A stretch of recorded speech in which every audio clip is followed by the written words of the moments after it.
So welcome everyone to Expanding Your Consciousness through sharing stories, but also through discussion. And tonight we have a presentation by a member of our meetup group, Brent. And the title of our meetup tonight is Seeking the Truth Within Through Talking Out Loud. And Brent lives in Berkeley, California, and has been attending many of our meetups on Zoom. He has been a spiritual seeker of truth since the late 1960s, and especially in the 1970s. Brent has had different gurus in the 70s, 80s, and 90s. And then in 2009, he discovered the talking out loud method and continues to practice it to this day. The talking out loud process sets up a self-reflective feedback loop of energy between the subconscious mind and consciousness itself, happening right now in the present moment, and provides a unique clarity which experience reveals to literally be a pathway leading to the truth within. So I welcome Brent to tonight's meeting. Thank you. Thank you. Okay, so why don't we all just relax a little bit, close our eyes for a couple of minutes, and just go inside. Just get in touch with what you're feeling right now. Just be aware of what that is. And try and sink as deeply as you can into your feelings and out of the intellectual realm and go down deep inside. And in this place, see if you can tell that we are all one. See if you can feel that place. It's down underneath your ego. So try not to think about your identities. Try to think about yourself as being completely unidentified.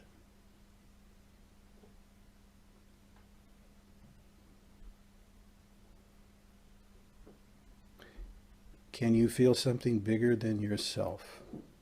Can you feel some connection deeper than you normally feel? Can you recognize it? Have you experienced it showing up in relationships? Have you experienced it showing up in groups?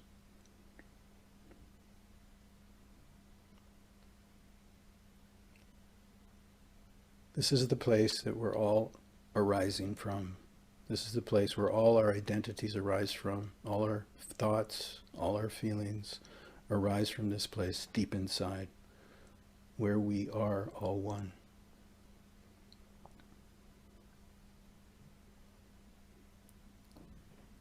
All right, whenever you're ready, open your eyes.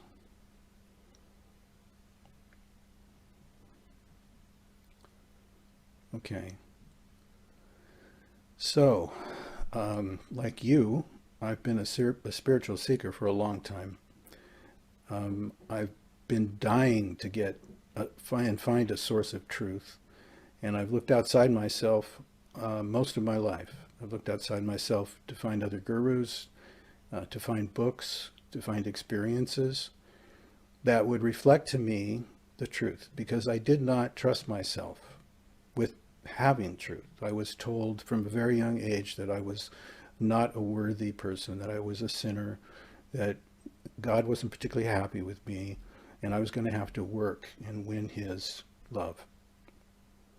And so I always felt inadequate and insecure, and I didn't realize what I know now, and that is, in this place beneath our egos, that we're all one, and we're all one with ourselves, we're all one with everybody else, right now, and in the past, all that have come before us and all that will come after us, we're all one in this together. And so none of us are any better or any less than anyone else. And that includes anyone who's lived as a human being on this planet. So your heroes, the gurus that you look up to, the brilliant minds, the brilliant hearts that have lived on this planet in the past, that all is available to all of us. How could it not be? If there is a God who is one, who is love, then that's exactly how he's made us. And it's time we all realize that. And luckily, in my pathway, I've discovered a way that helps get to the truth inside in a very easy and quick manner, if you can but accept it, because it's very simple and there isn't a lot that you have to do. There's no pain that you have to experience for decades. There's no any proving to yourself that you have to do. This is a technique that's available, and it has been discovered, and it's used. It's been used for a while, and it's in process right now on this planet of being investigated by researchers and scientists. So Shima, I asked you earlier to do a search, and we're searching on the phrase talking out loud and then benefits. I never used the search. I might be just wrong. All right. It doesn't really matter. Let's just say that I've done that search. I didn't start to do that search until well after I was doing this process. It never dawned on me to see if anybody else was doing this. And so I did it not too long ago. And the first time I did it, I got 70,000 hits. The last time I did it, I got over 1 million hits. Now, why in the world would someone get 1 million hits on a search for talking out loud and benefits? Unless it's a thing, unless there's a lot of interest out there. And it turns out there is. There's a lot of psychologists who are investigating this. There are a lot of people that have discovered some interesting facts about this, in the sense that whenever you put your attention on something, you can learn more about it. I mean, anything you want to know, anything that you want to realize, you want to gain knowledge of, what do you have to do? Well, you put your attention on it. Right? Your consciousness must be looking at that. So in this particular case, we want to look at the depth of what's going on inside of us, and we want to look at things that are pertinent to this this searching process we're going to do. For example, we want to learn more about consciousness. We want to learn more about perception. We want to learn more about our egos. We want to learn more about what is this mysterious present moment that we're in. So we can do an inner discovery process on all of these things, but in order to do that, we have to put our attention on it. So how do you put your attention on something as abstract as this, especially consciousness?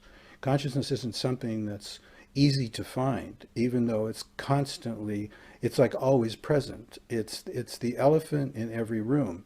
In fact, it's the elephant in all the rooms that don't have elephants, because anywhere you are, consciousness is present, but you can't find it and then put it on a scale and weigh it. You can't mix it with chemicals. You can't put it in an atomic collider and bombard it with protons. So science really doesn't have the tools to take a look at that. But fortunately, since we know that consciousness must be looking at something in order to discover the nature of it, why not put consciousness on consciousness itself? Why not have your consciousness turn its attention and put it on itself? Okay, now that's one of the interesting things that can come out of this process. So basically, all this is we want to slow the mind down from its normal all over the map speed. If you were to try and write down all the things that come and go in your mind, you'd never be able to write fast enough. It's just crazy. But when you need to find out the details of something, you need to give it your full attention. And so your own mind has to slow down. So how do we get the mind to slow down? Well, we get it to focus on not its thoughts, but we get it to focus on a conversation about those thoughts. So how do we do this? Well, it's really simple. You just start talking about whatever it is that you're interested in getting more information on. And if you start with your own feelings, because there's always things about our feelings, there's always things about relationships, there's always things in that nature that we can talk about. Either we feel insecure in a relationship or we feel elated in a relationship. So this process can work on things that you need help on, things that maybe you would go see a counselor or a therapist for. And what do these people do? They get you to talk out loud to yourself about the nature of the problem. Okay, so why? Well, because you have to see the nature of the problem. You have to see the nature of whatever it is that you want to explore. And that has to be front and center to your consciousness. So we'll go to a counselor or a therapist and we'll go ahead and we'll do our talking out loud, and then they'll guide us to stay focused on the issue at hand and keep our minds from going off on tangents.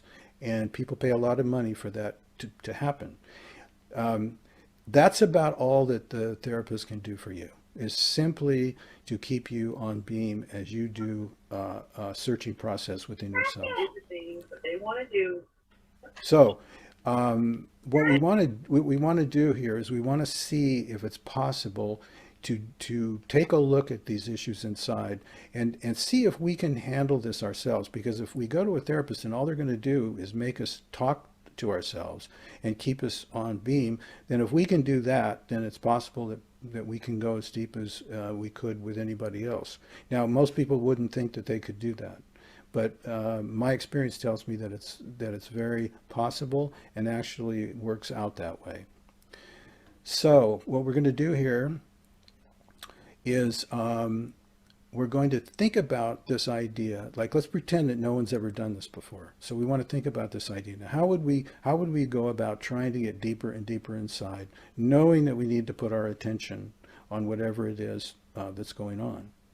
Well, the easiest way to do that is simply to begin a dialogue. And you do that by beginning to talk out loud to yourself about whatever the issue happens to be.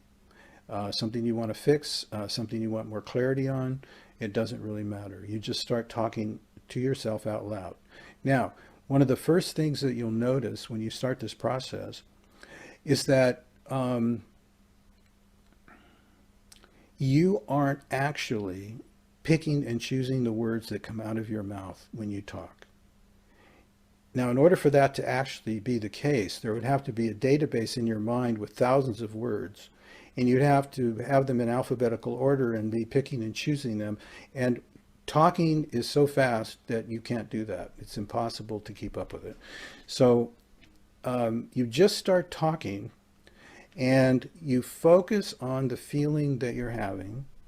And the subconscious is providing the emphasis and causing the words to come out of your mouth.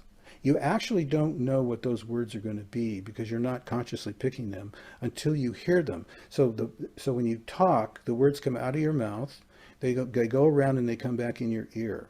As soon as consciousness gets the words, now that's in consciousness.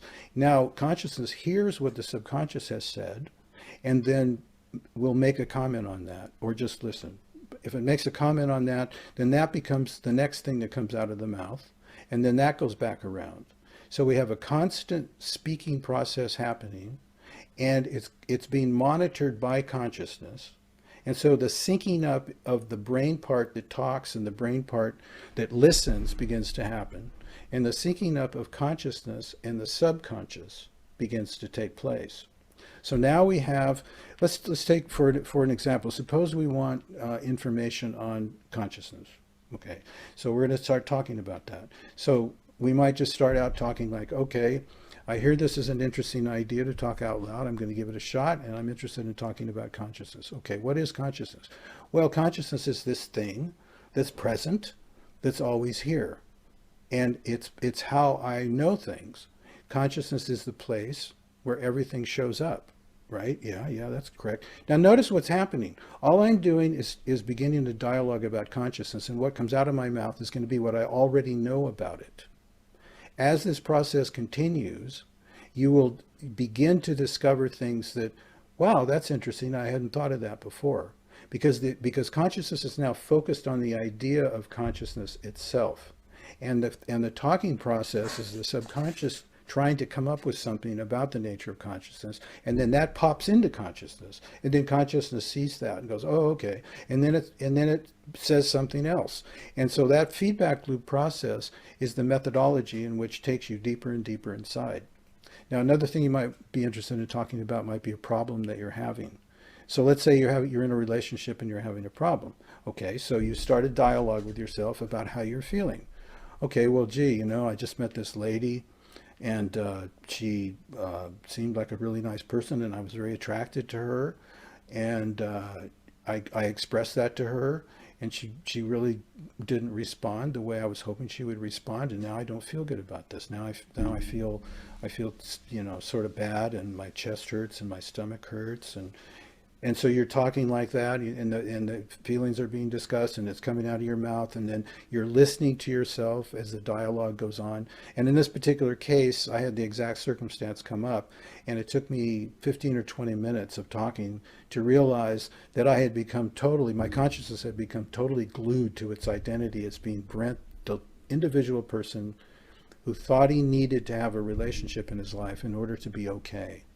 And when I saw that, I realized that I was trying to use another person, and I saw that I was identified with being this person, whereas I knew my consciousness knew that that wasn't really the case. But I had to say that, I had to think about that, I had to focus on that in order for the realization to appear that I'm not that.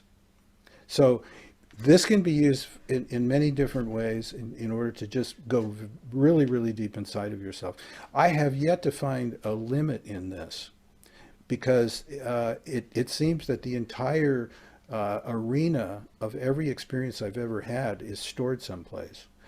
And the way I've responded to it is stored. And so that tends to come to the surface. And then at times, other information will come to the surface that I never had before.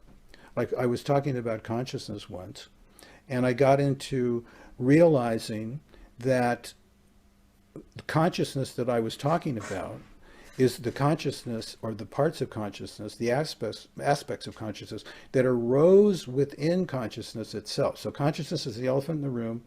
The idea of consciousness is spoken about, and it's realized by consciousness that what it is seeing is just what's arising within itself that looks like itself. Okay, so think about that.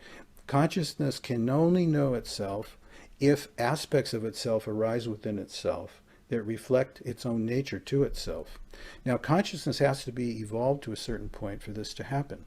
If we look at lower forms of life, lower animals, there's lots of animals that are conscious, but they don't have a self-image. They are living their lives without the understanding that they are something. Now, if you get up to apes, dolphins, that area, elephants, you get up in that area, and now we have a consciousness that can recognize itself in a mirror. There's a great video on YouTube with an elephant looking into a mirror. It's out. The mirror was put out in the jungle to test this, and the elephant's trunk is going up like this and behind to get out of its way. Its mouth is wide open, and it's right in front of that mirror, and it's trying to stare into its mouth. So that elephant has recognized its own image in the mirror, and is trying to figure out where the food goes. He knows that something's going on back here, but it doesn't really know exactly what it is. So it recognizes the mirror, it recognizes its image in the mirror. So now we have certain animals that are self-aware, sort of like we are. A child 16 months or so will recognize itself in a mirror. So in talking about consciousness, I realized that consciousness is outside here, and then what I could talk about with consciousness was only that aspect of consciousness that was arising within consciousness, because consciousness has to see itself, feel itself, know itself before it can know that it even exists. So the lower forms of animals don't know that they exist as entities. They don't have that perception. Higher forms of animals get glimpses of it. Human beings, if they're interested in consciousness, can become aware of the fact that that's the case. So this is a way of getting deeper and deeper inside to get to the truth as much as we possibly can about the nature of how things are operating. And you don't really need anything else besides the knowledge that this is a technique that can work for you. And if you have problems with the idea of it working, just remember that all kinds of people are going to therapists and counselors all the time. And the only thing that's happening is somebody's keeping them on beam as they talk about themselves. If they can't find the problem, I mean, if they can't find the solution to the problem, the therapist certainly can't help them. They can only steer them and get them to keep on talking about it. So that's the whole process that happens. And it's funny because most people would think that, gee, why should I talk out loud to myself? I already know myself. What's the point in bringing up stuff? But they don't understand that there's so much inside, and the subconscious part of the mind has 95% of what's going on, and very little actually comes up into consciousness itself. And the way we're raised to believe that we are separate human beings immediately cuts off this magnificence of us all being one. And so we're raised to believe in separation. We're not raised to really believe in oneness. And we have to reach a certain level of consciousness before we realize that we are all one. And so the way I see this is that this is something that is needed by humanity. We in order to solve our problems, we have to get out of individuality. We have to start realizing that we're all one. But you have to sink down underneath your ego in order to do this. You have to realize that just because you're a man doesn't mean that you're superior to a woman. Just because you have white skin doesn't mean you're superior to people that have colored skin. Just because your country is the richest country in the world doesn't mean that you're better than people that live in other countries. The ego keeps us all separate, and the way you look at things is the way things should be, and everybody else is wrong. This is what happens when individual little egos are running around trying to fulfill their desire to control things, which is what they're trying to do because they're not satisfied with right here and now. And who would be being a separate individual? The only thing that's going to satisfy that is getting underneath that ego, getting in touch with the reality of the trueness of what's really going on, and the truth is finding that pathway to the truth inside. It's very important that all of us realize that we must find the pathway to truth inside. The great teachers that have lived, Jesus, Buddha, and all of those teachers, they found that pathway. They spoke from that pathway. They were beacons for that pathway. They lived that pathway. That's why they're remembered. That's why they were successful. That's why everyone looks up to them, because something inside says that's true. So there's no reason whatsoever why all of us could not attain that state of consciousness. All we need is a way to get there. Now, unfortunately, certain techniques about meditation, I don't like talking about meditation per se because it's never worked for me very well. And if you look at this planet and you say to yourself, meditation's been on this planet for thousands of years. And meditation is used by probably close to 1 billion people all the time on this planet. Now, you would think that after all that time and all the people using meditation, that there would be thousands of little Buddhas and Jesuses walking around on this planet. But where are they?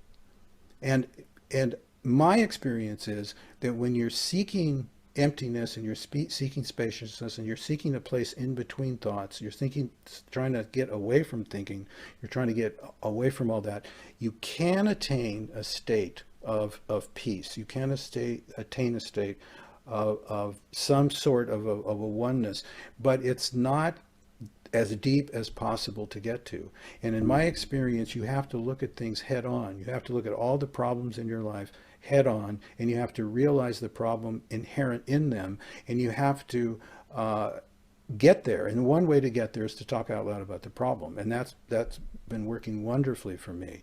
That gets me down at a depth where I can see and be clear about certain aspects of my own ego, certain aspects of my own problems that I have in staying into oneness.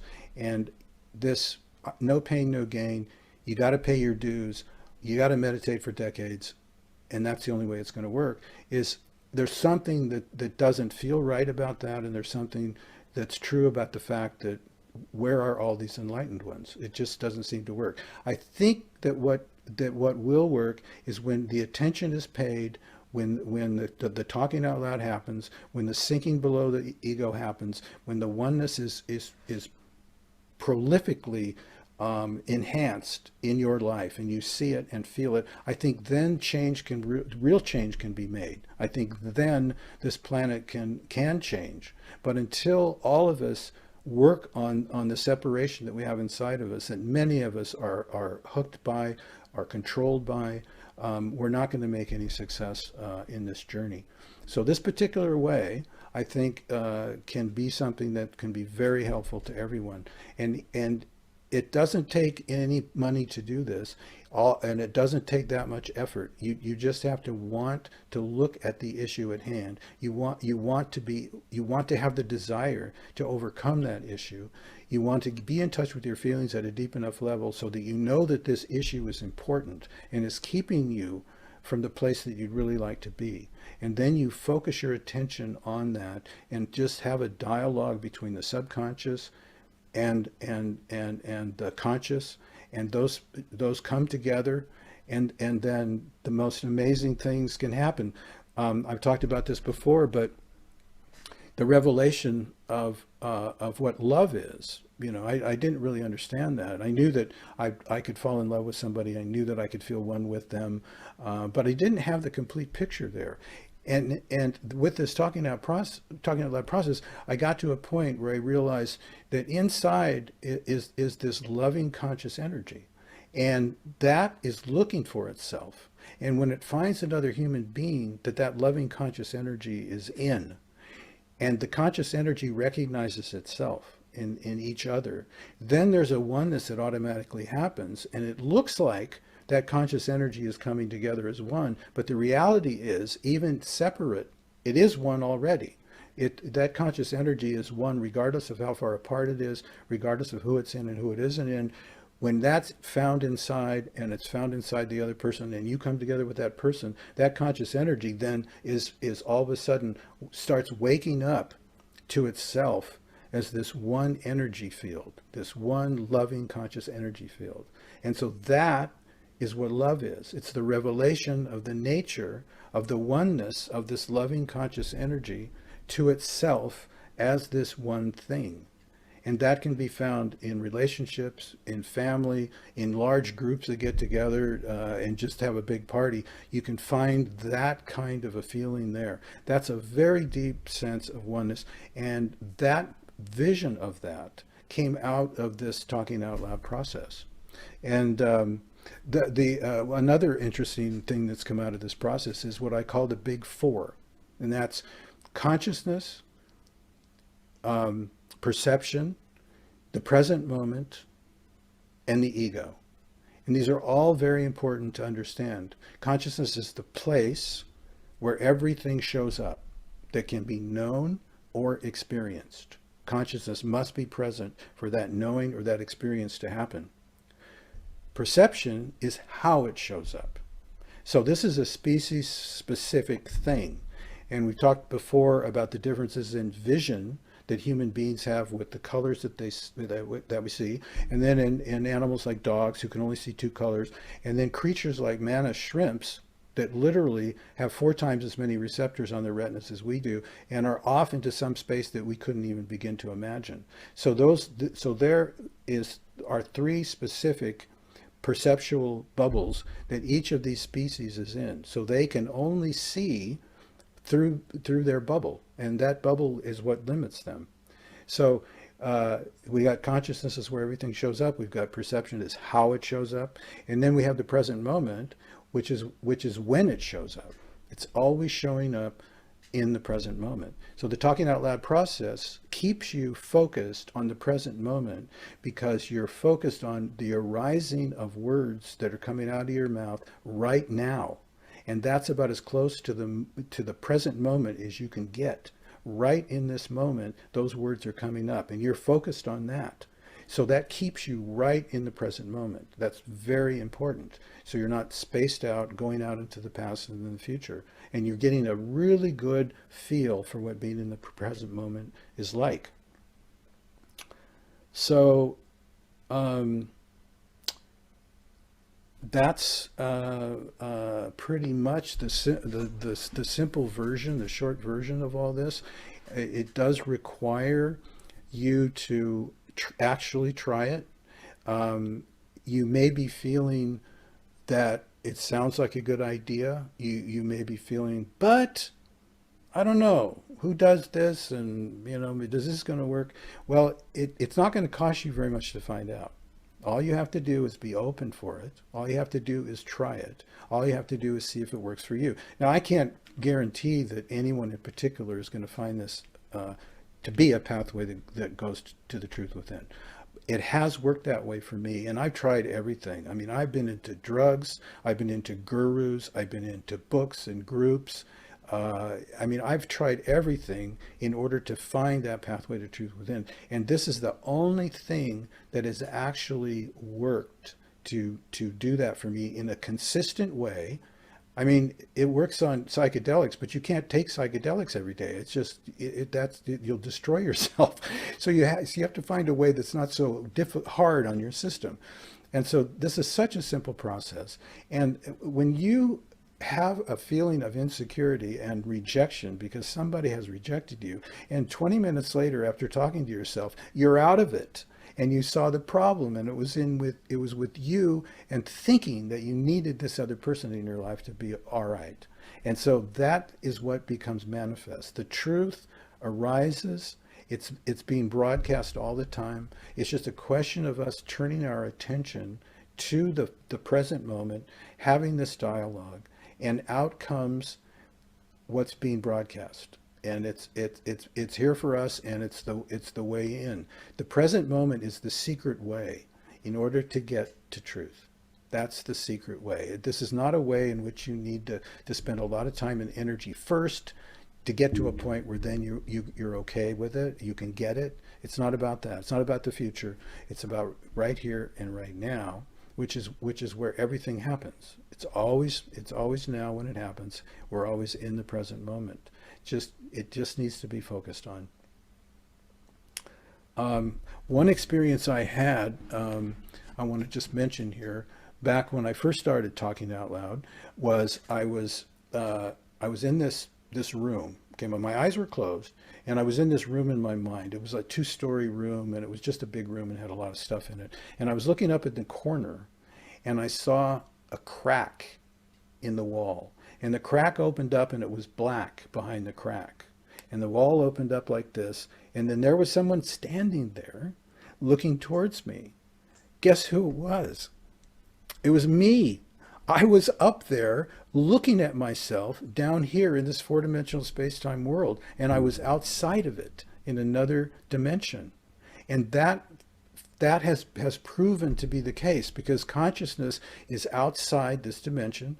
The 4-dimensional space-time world is showing up within consciousness, and consciousness is seeing it, and along with what it sees is the image of itself as a person living the life as Brent. So my consciousness was out here looking down at its representative in the 4-dimensional space-time world, and I was down here looking at it. Now, since then, this has all become one thing, and I've realized that I am now one with this consciousness and the content of this consciousness. And so when I feel this, especially when I start talking about it, I start feeling that I'm not only just here as a person, but I'm out here also, and I'm looking at myself, and I can feel consciousness out here being aware of the fact that here's Brent and his mind-body organism. And there's a tie-in, they're both connected, and there's a space between them. And sometimes I can feel the space itself, I can feel consciousness out there, and I can feel the little representation of a human being in this world. And it's all this one thing. And in talking about that, makes it be deeper, makes it more richer, makes it more real. Just talk, because you're feeling it, right? What do you do with a feeling like that? You talk about it because you want to go deeper. You want more. And so down deeper you go. You can get into exquisite places just talking to yourself for a little while. It's absolutely amazing. It's the best thing that I have ever found. It works consistently. I do it practically every single day because it feels so wonderful to do it. So I guess I've pretty much, said what it is. If there's anybody that has any questions or comments, I, let's go for it. Thank you, Brent. I did want to say, so what you're saying at one point, you could see yourself out there, and that is the observer, right? And that's, That you could call it that, yeah. Yeah, like some people say, we're here, even though we're eternal beings, we're here just to experience this realm. And that's why they say don't get so caught up in all the drama here, because think of yourself as the observer. Okay? Well, you're the observer and you're the observed, and you're all of it together. It's not separate. It's all just one thing. But Yep. the extent of that oneness, we don't know what the extent is, and there may be much more than we found so far. Any other questions? Hi, I'm Birdie. So I have a question. I've been practicing talking out loud to myself for about a month now, and Great. I think it's very hard to remind myself to talk because sometimes if I'm focusing on work or stuff, I just can't just not talking. So is there any good way to remind myself to talk? Well, you could write the word down on a piece of paper, and you could put it in several locations in your apartment or where you live, to remind yourself. I I've never I can't imagine that particularly because I sort of woke up in the middle of this process. No one told me about this, and I didn't read about it, so I garnered that it existed at one point when I just woke up in the middle of it. So it's always with me, and I don't need to do that. But if you started a month ago, Yes. okay. So how did you find out about this out of curiosity? Because I have to practice English, and actually, Ah, this is a way for me to practice English. Yeah. I see. And have you noticed any particular things that have happened to you that have been surprising in this talking out loud process? First of all, I feel my English improved a lot, and the second one is when I'm thinking about things, I can think a level deeper. Good, good. Okay, so Yeah. you feel the advantages to it? Yes. Okay, great. Definitely. Yeah. Okay, so you just want to remember then to do it. Now, when you've forgotten to talk out loud, are you feeling uncomfortable and you want to you've just forgotten what to do? Is that why you're saying this, because you feel uncomfortable at times? I don't feel uncomfortable. I just because my mind is in the middle of other things, and it's just hard to remind myself to talk. I see. Yeah. I would leave notes or something because uh, you can't really think about anything unless it comes to mind first. That's something that a lot of people don't understand, and they get on their own case for forgetting things. You literally cannot think about anything unless it comes to mind. So obviously, if you're not thinking about the talking out loud process, you're not going to remember to do it until you do remember to do it, and then you remember that you forgot. But that's all a process that takes place on its own. You can't really beat that unless you trick it. So I would personally, I would write some notes out on, and then put them around, like put them in places so that every room in the house you walk into, you'll see that. And if you need that, maybe at that time you'll find it. But I don't know of any tricks to trick what causes thoughts to arise in the mind, especially particular ones. They're coming and going all the time. And you can forget lots of things and go, oh no, I forgot that. I should have done that a week ago. The only reason you even know that is because that thought just arose in your mind. So we don't control that. So just trick it somehow and leave yourself messages. That's the first thing that comes to mind. Got it, got it. Another question is, what questions do you generally ask yourself? The one that works best for me is just, how am I feeling right now? What's going on inside me? and there will be something that's going on that needs attention generally. Usually I don't have to ask that question because I'm feeling something is either wrong, or I'm feeling that I want to have that experience that I have when I talk out loud. So it'll just happen. But are you experiencing anything in your life right now that is difficult for you that you wish was easier? I wish I can think of particular topic more deeper.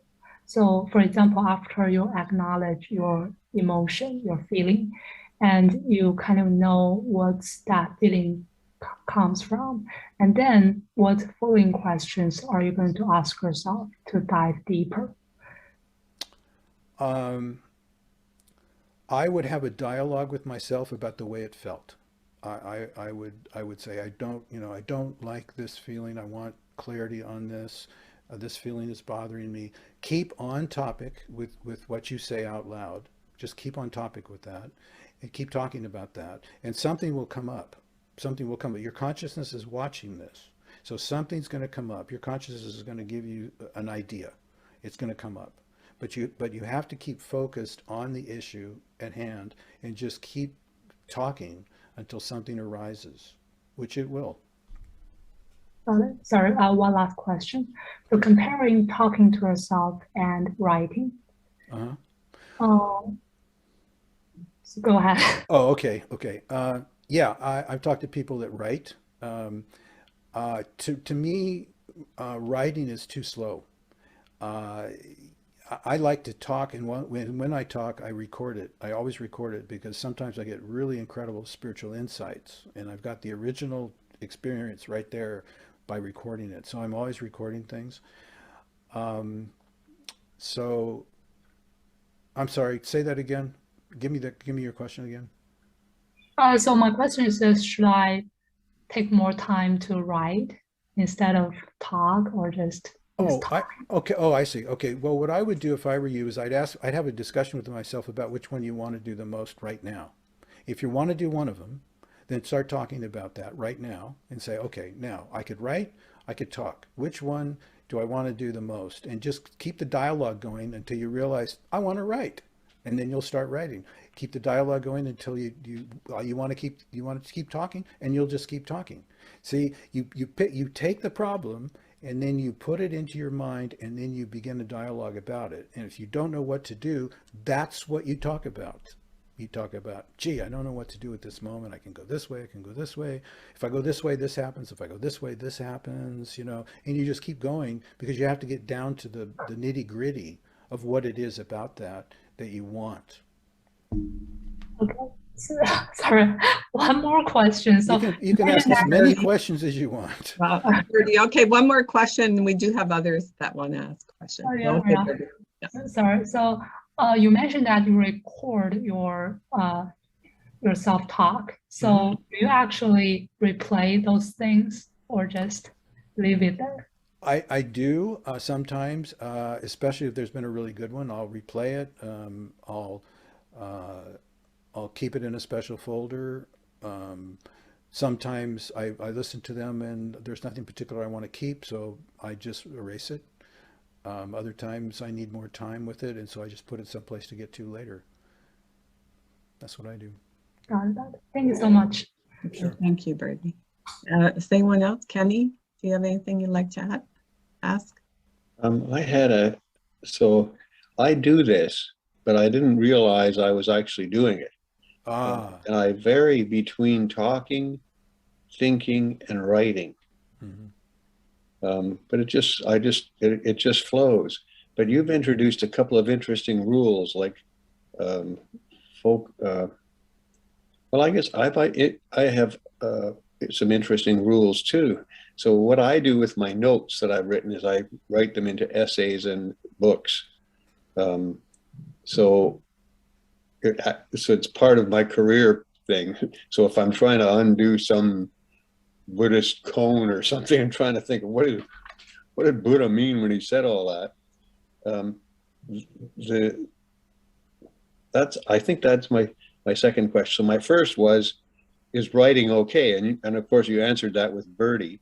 So thank you. That's good. The second is I do with mine with purpose. That is, I have a goal, and I'm trying to solve some mystery or some who knows what. Changes all the time. So that's okay. What do you think of the concept of having a goal? I think that a lot of times we have goals we don't even know we have. There's always a reason why something's going on. There's always a reason we're heading in a certain direction. There's a desire there. Why'd you come here tonight?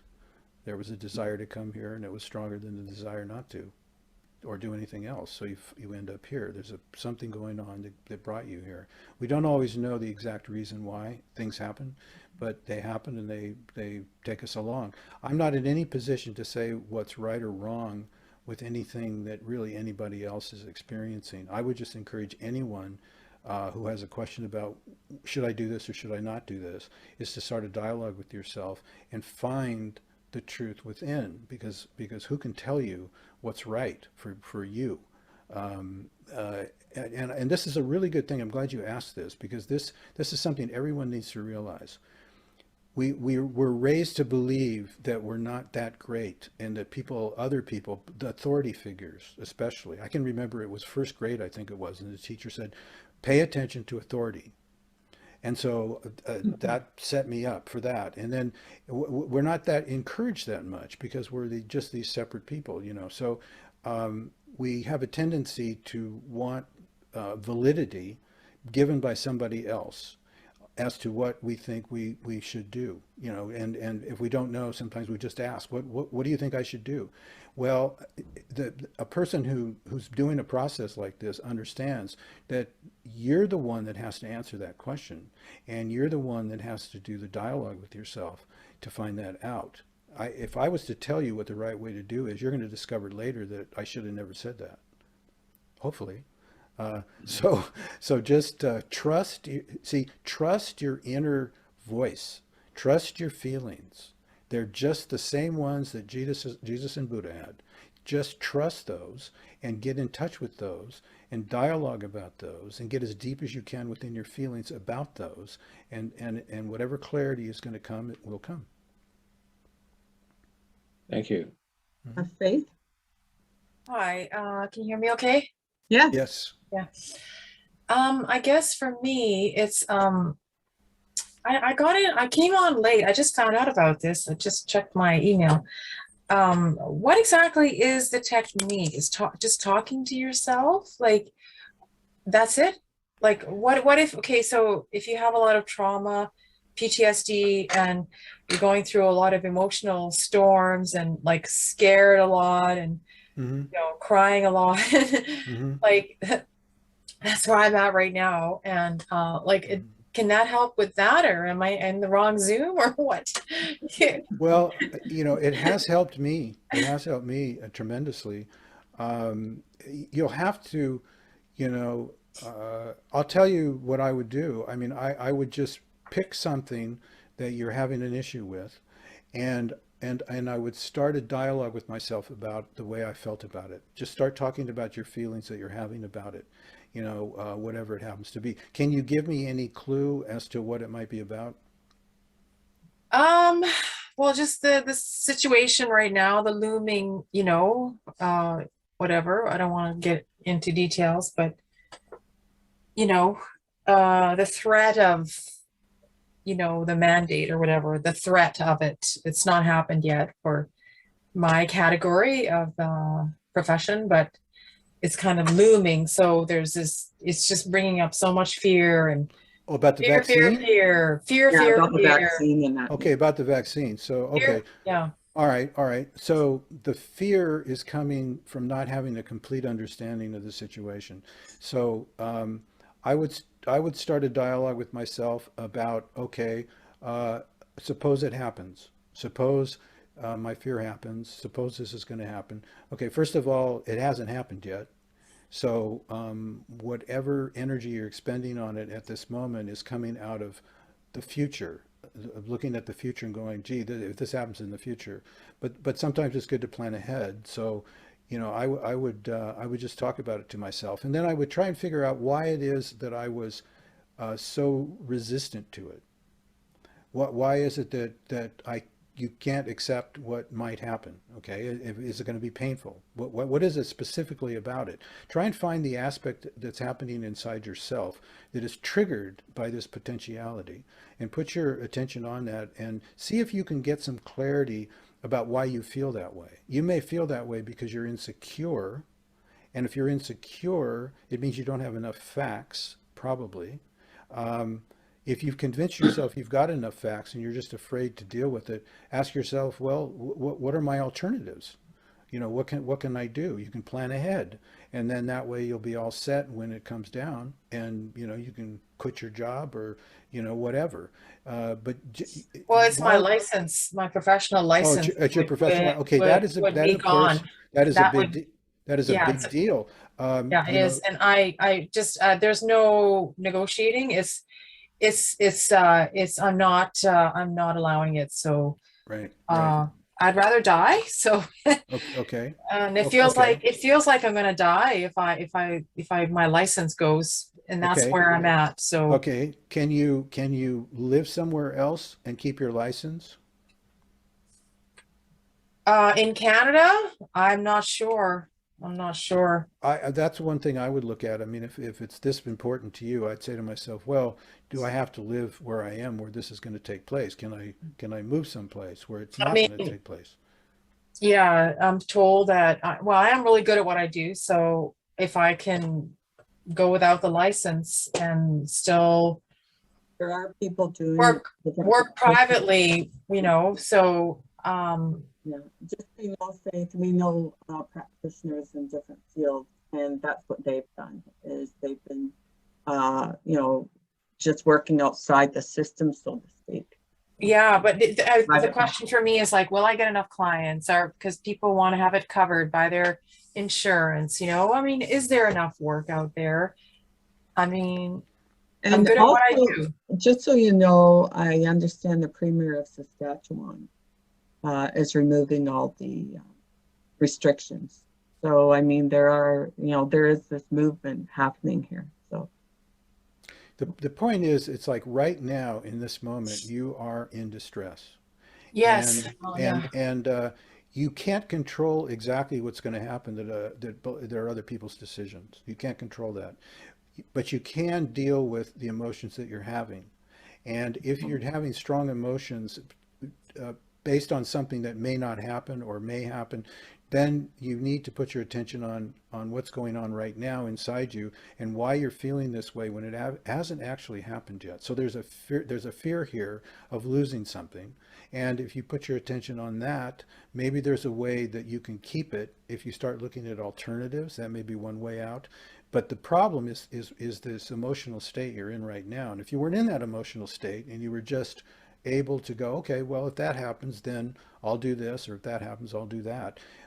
You can look at it that way, and then see if that has an effect on your emotions, because it's what you're trying to get away from right now is your own emotional state, right? And because of the fear that you think of something that might happen in the future. So if you can deal with your emotional state right now, knowing that you can't do anything about it at the moment, but research maybe on other places to live, maybe you can do that. Just keep in mind that it's about your emotional state. Like, most people think the triggering agent is the problem. It isn't. The problem is the emotional state you're in after you've been triggered. That's the issue.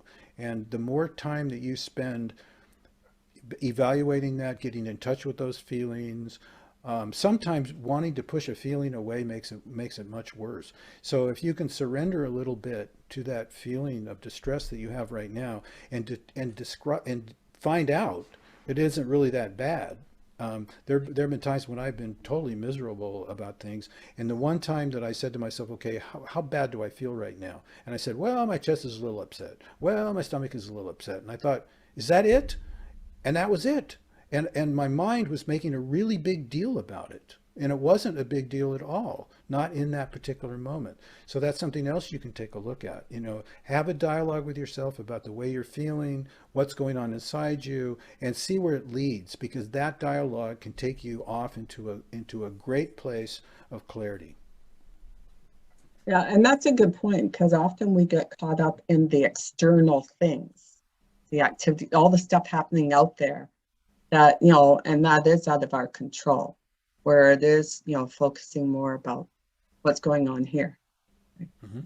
I guess the other thing too is like feeling extremely isolated, you know, like I live alone, and I've lived in BC over 30 years, and the thought of moving is just terrifying to Yeah. another province. Like Yeah. I lived in my apartment for 24 years now, and you know, it's the isolation. Like I lost a lot of my friends. I had other friends, you know, before this whole thing started, and they just really got caught up, and they really believed in this everything and went along with it, got all their jabs and their boosters, and you know, it's like I have only one friend that stayed, my best friend, and he's totally brainwashed. He's going for his boosters every year now, and it's unreal. Anyway, so how do you get out of that feeling of isolation and not feeling like you have community? Like I have this, I imagine like I have this fantasy of like off-grid living in this beautiful eco community in on a farm, you know, northern Okay. BC or in the interior. Like I just, this story in my head of this beautiful life, you know. Okay, well, where are you right now? Where Right are in the you? middle of Vancouver. I'm not, yeah. Right now, where are you besides Vancouver? It's obvious. Where are you? It's obvious. What do you mean? Okay, where are you right now? What do you mean, my residence? No, I'm talking about where are you right now? Mental. Where are we right now? We're on Zoom. Exactly. Okay. So what did you do? You reached out tonight, didn't you? Yeah. Thank Okay. you. Does it feel a little bit better? It does. Okay. It's not the same as in person though, community collective, like that. I've never really had that in my life. And like, how do you create, like how, you know, I keep asking like when, or will it ever happen, or.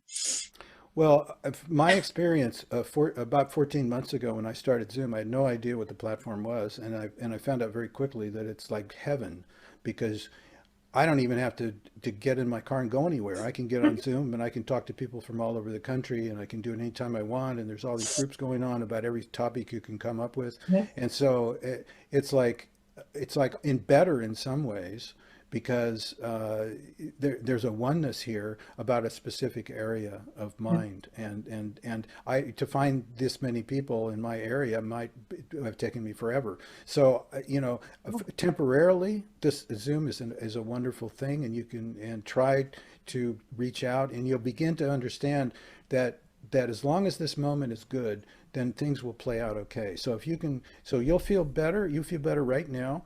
You'll feel better that you came here. Then maybe the next group you go to, you'll feel even better. Like, use this as a platform for you to experience another kind of living, because that's the one you're trapped in.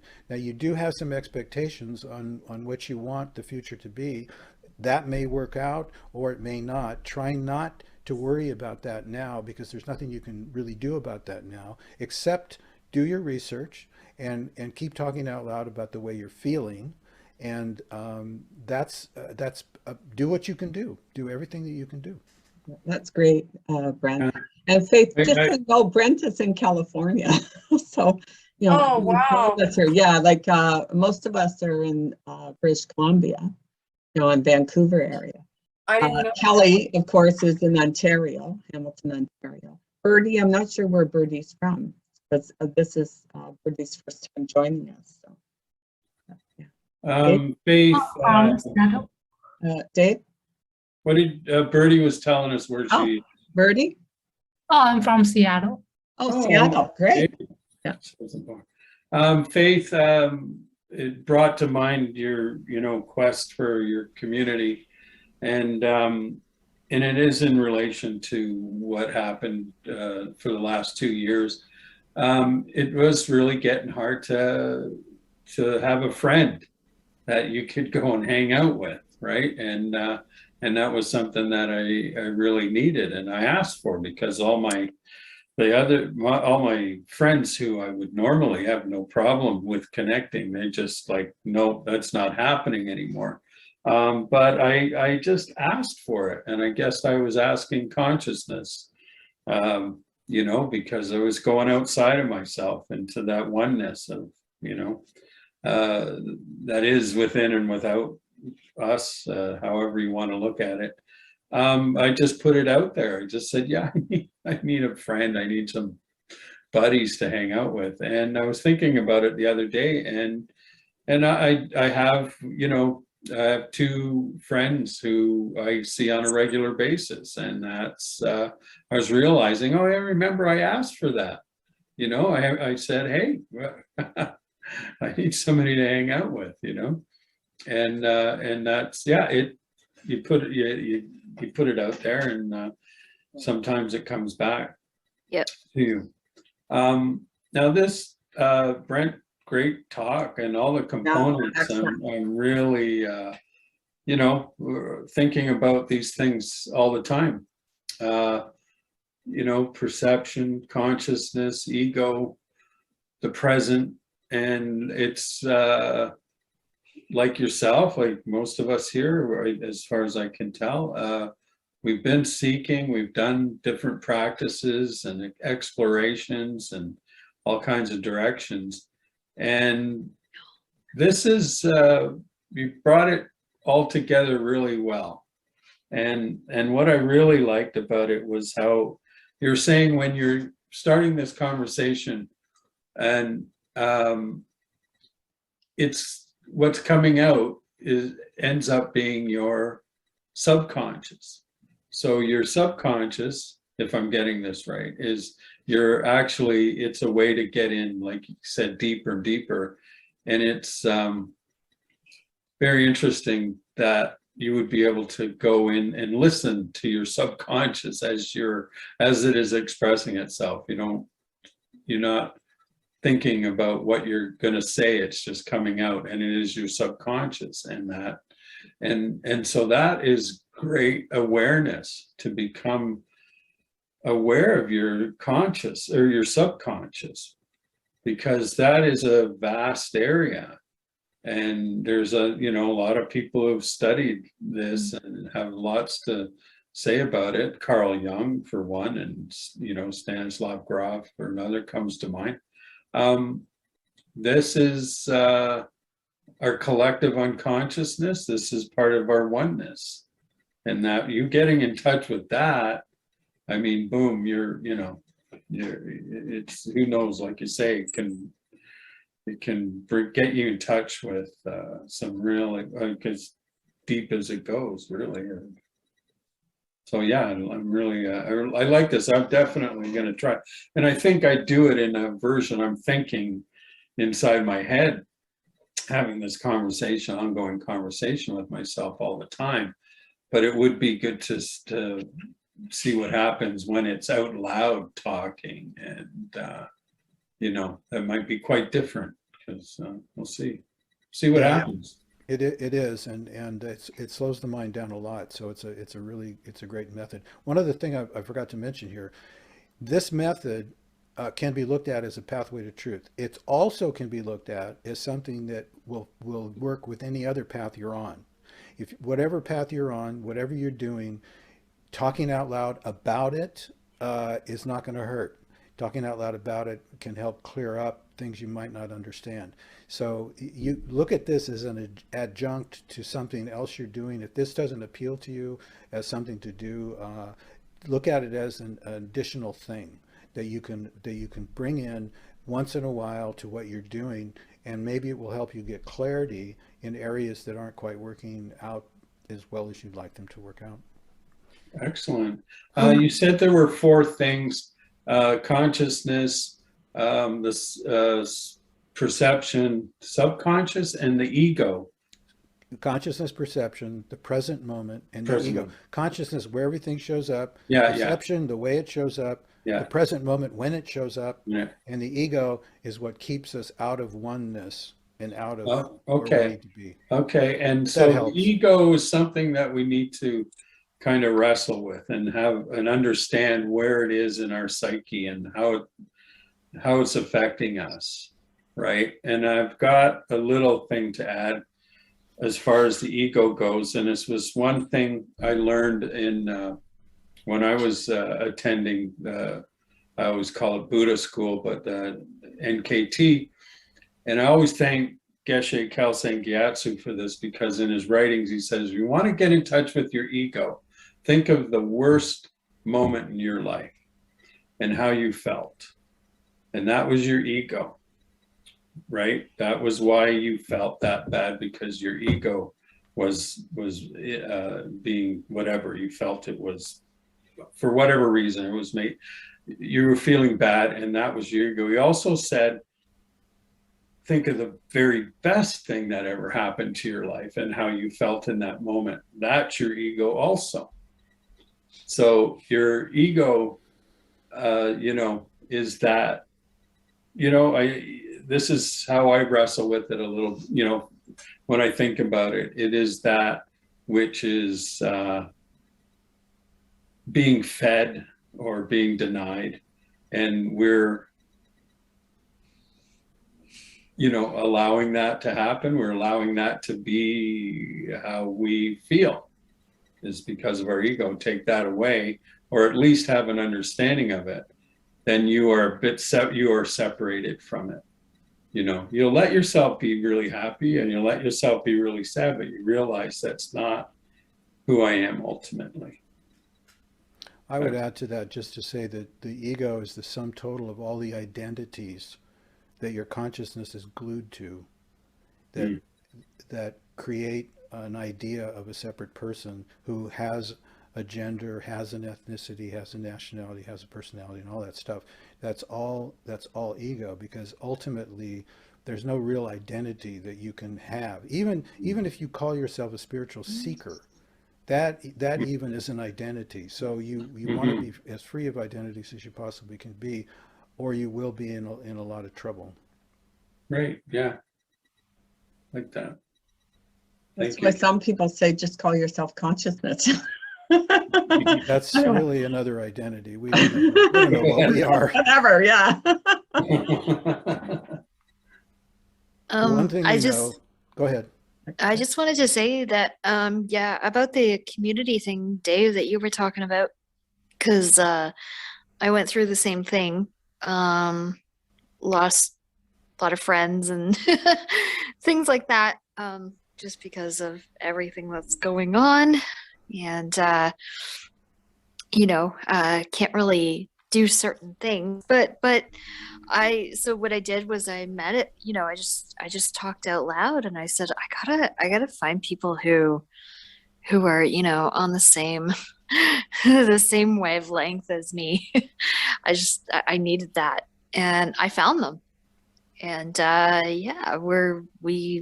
we talk all the time, and we get together and stuff, because we don't, we're kind of a little different in that aspect. So you formed your own group, your own tribe. Yeah, we did. Yeah.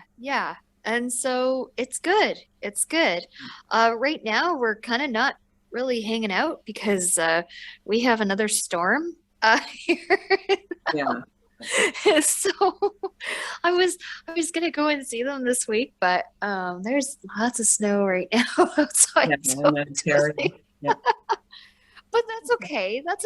I mean, we still talk and stuff. It's not, but Faith, I think her name is Faith. I do completely understand what you're going through. I really do. So do the talking out loud, because it actually does work. I've done it for such a long time, and it really does work. This has been a very good presentation. Yeah. Yes. Thanks for saying that, Kelly. Shima? Oh, sorry, Brent. Thanks for saying that, Kelly, because it's good news to find out other people are actually doing this. It's great. No worries. I even talked to my dog. Okay, Shima? Yes, in terms of talking to oneself, I do it too. I do it all the time. Just like already mentioned, both for my English, I used to do it. Also, I go to a lot of hikes. So instead of, how they carry a bell just to scare animals away so that they hear you coming, for me, it was talking out loud.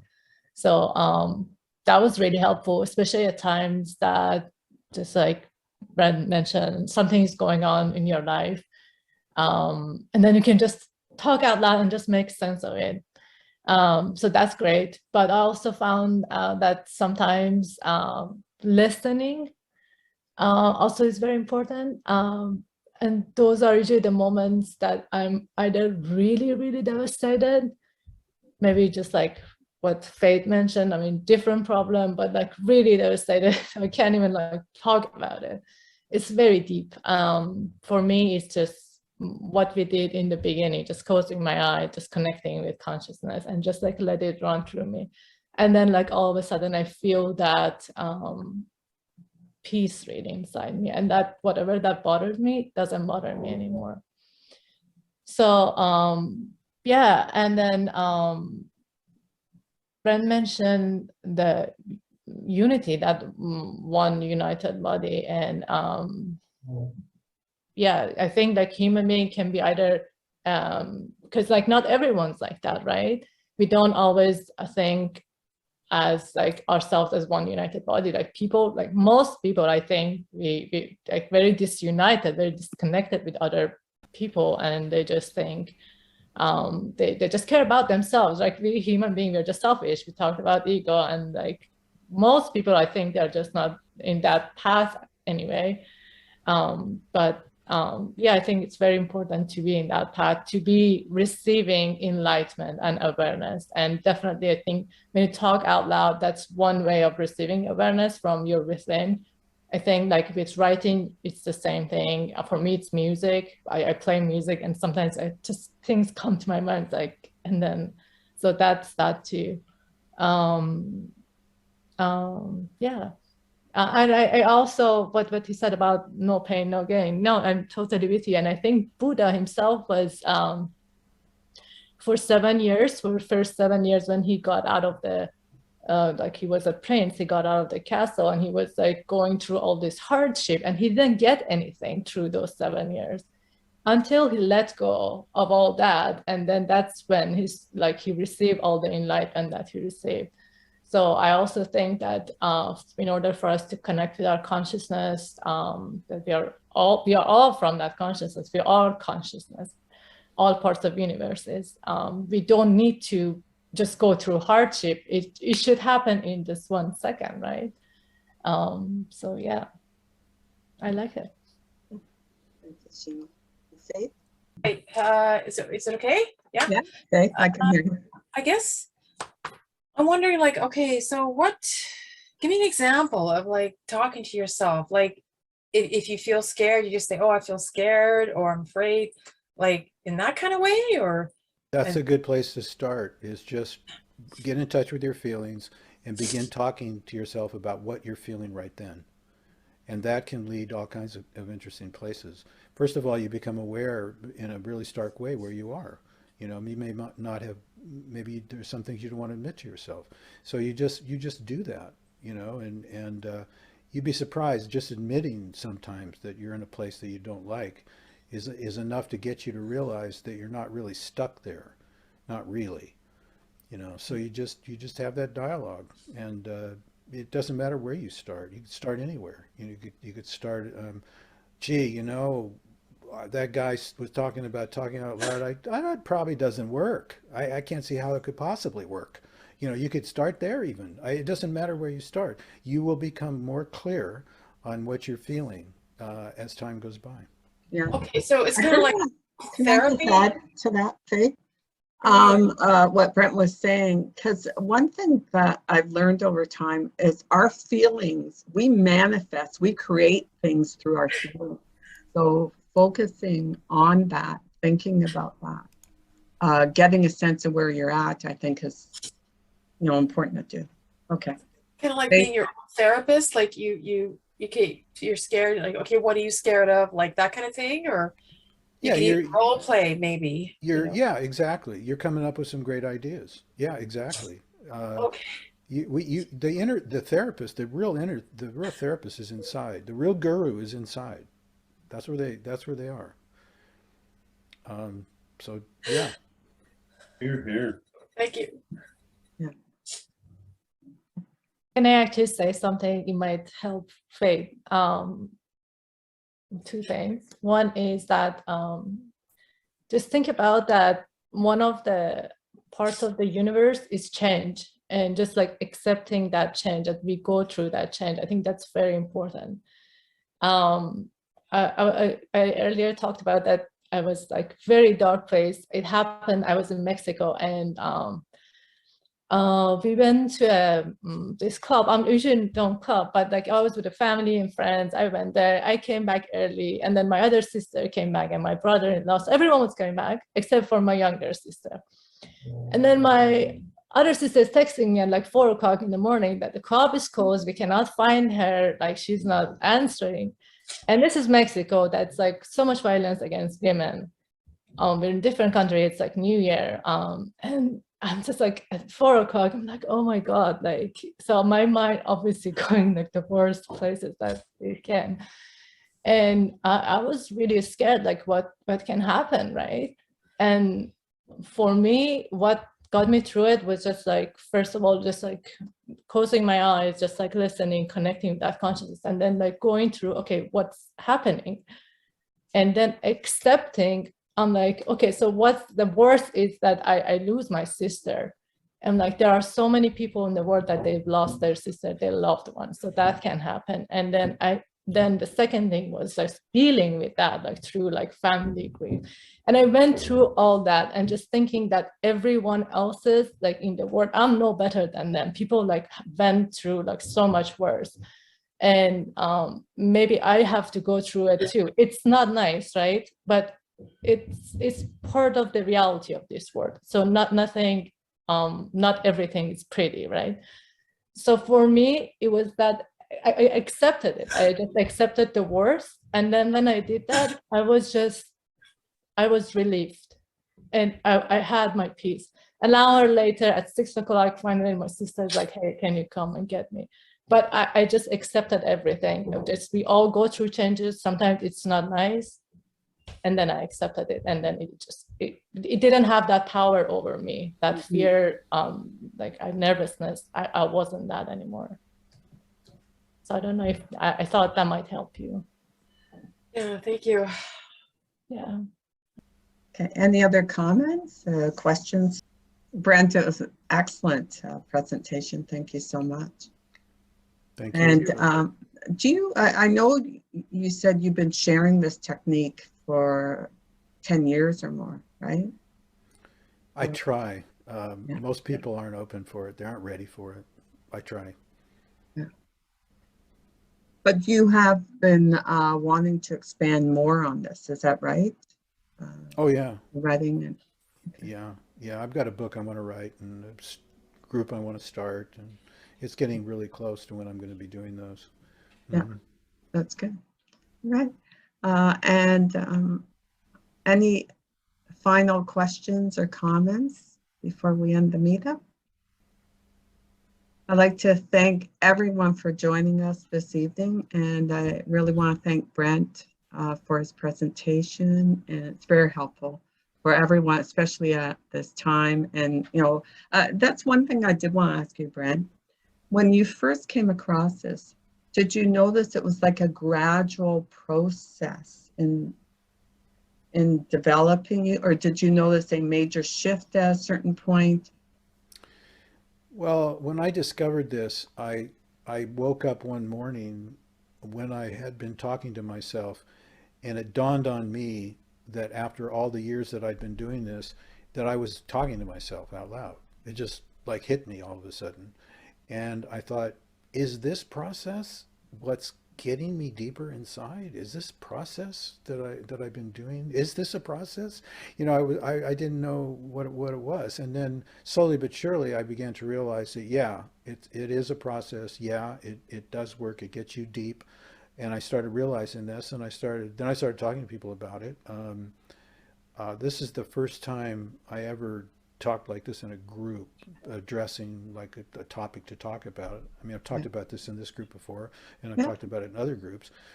But yeah, that was a spring day in 2015, and I'd been doing it for at least 5 years at that point. I mean, it took me literally 5 years of doing this to wake up and realize that it's a thing. Yeah. So I can understand how people that never have heard of it before would go, "You got to be kidding me! Get away from me," which is what a lot of reactions are. They're just not interested. They don't think it could possibly be real. It's too simple, you know. So I've come at this in a different way than anybody else has, and my expectations on people have been pretty high, relatively speaking, and their participation and what they end up doing has been pretty low in my estimation. So it's wonderful to hear that 2 or 3 people here, you know, have been talking out loud already. So that's really great to hear. But yeah, I'm just unique in the fact that I kind of discovered this in a way for myself, and it's already been going on. You know, if I'd ever Googled it, I would have found that, but I never did. So yeah, so my perspective is a little unique, and I'm gonna have feelings about it that are probably a little bit different than the average person is going to have because of that. Thank you. Great. All right. Thank you, Brent. Yeah. Thanks, My pleasure. everybody. Thank you, Birdie and Faith, for joining us tonight. And we hope that you'll join us again in the future. We meet every Wednesday at 7 p.m. Vancouver time. Good night. Good night, everyone. Good night. Night. Good night.